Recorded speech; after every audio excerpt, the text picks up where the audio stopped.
Aquest drac s'amaga darrere milers de coses. No sempre el pots veure. De vegades has de parar molta atenció per poder trobar-lo. Però t'asseguro que és real i que existeix. Jo l'he vist, amagat als ulls tristos d'una amiga, a les paraules d'un home gran cansat o a les passes lentes d'una persona sense feina. Aquest drac s'aprofita de la por i la incertesa d'aquests temps difícils i ens vol cremar amb el seu foc. Si pogués, ens cremaria a tots.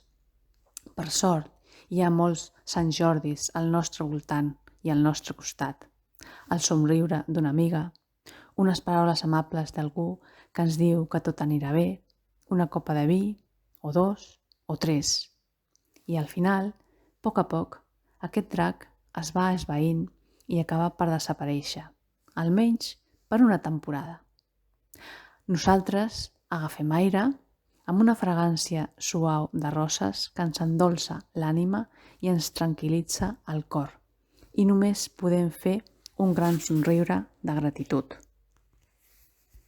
Quan la Mariona es va aixecar aquell dia, alguna cosa havia canviat en el seu món. Va posar la ràdio i va escoltar la gran notícia. Un virus gegant amb potes s'havia instal·lat. Ella va pensar, i ara què farem? Com es mourà la gent? I què faré jo? I què farà tothom? I els meus amics? I els meus veïns? I el primer que se li va vindre al cap va ser el seu veí Josep. Oh, el senyor Josep és un senyor gran i va en cadira de rodes. Com s'ho farà? I pensant, va arribar a la conclusió de que ella havia d'ajudar. Així doncs, es va posar la seva mascareta, els seus guants de plàstic i se'n va anar corrents al supermercat. Quan va baixar les escales, va veure que en el seu poble la gent corria cap amunt i cap a baix.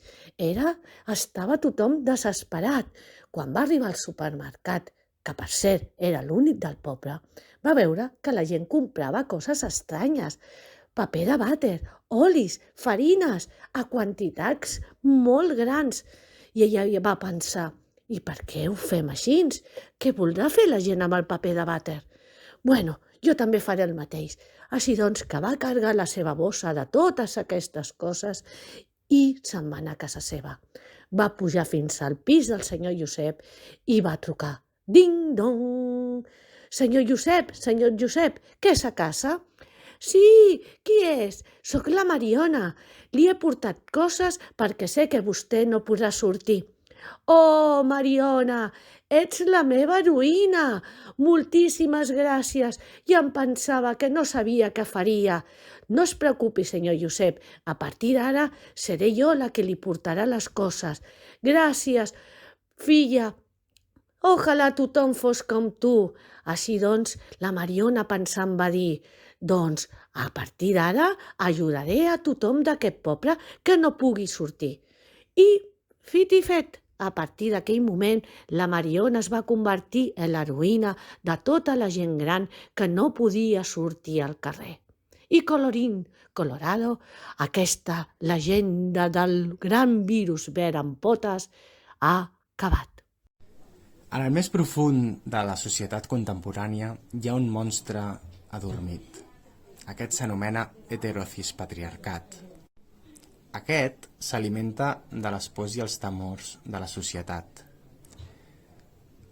En aquesta societat hi ha un individu que no es considera ni princesa ni cavaller. Nosaltres l'anomenarem princeller. Al estar aïllat, aquesta societat l'entrega a l'heterocispatriarcat perquè el reconverteixi. A través de la resiliència, visibilitzant-se i fent-se escoltar, trenquen l'estatus quo, alliberen així el poble.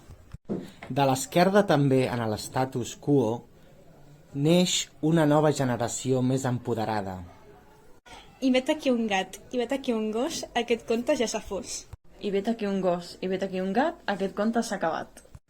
Feliç Sant Jordi i Santa Jordina! 23 d'abril de 2021. Mar arrissada.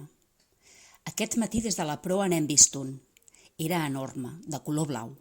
Sabem, però, que n'hi ha molts, centenars, milers, milers de milions de dracs de plàstic que estan devorant i aniquilant les espècies marines. Cap al migdia hem rescatat una tortuga moribunda, mig ofegada pel munt de plàstics en els que estava entortolligada. Ens hem posat mans a l'obra i hem pogut guarir-la i alliberar-la. Neda, princesa. Tota la tripulació ens hem sentit com un heroic cavaller i hem pogut veure com, de nou, el corall vermell resplendia des del fons del mar. O eren roses? Ja farà sap qui quants anys, entre trampes i paranys, va aparèixer tot sobtat un monstre digne de relat. Dels bancs la veritat per robar i estafar, del rei la mentalitat, i amb ella la gent escanyar, i d'una pandèmia extinta fa temps alliberava una epidèmia amb el seu letal alè. El drac tenia el domini d'un petit país, on no hi havia equilibri i ningú era feliç. Tota aquesta situació va cridar l'atenció d'una força major, el poble sense por. Així és com la princesa recuperà el poder verdader. Temps enrere presa, la llibertat de ser cavaller. L'alè del drac va marxar quan la vacuna va fer efecte i el rei va escapar a Dubai a planejar revenja.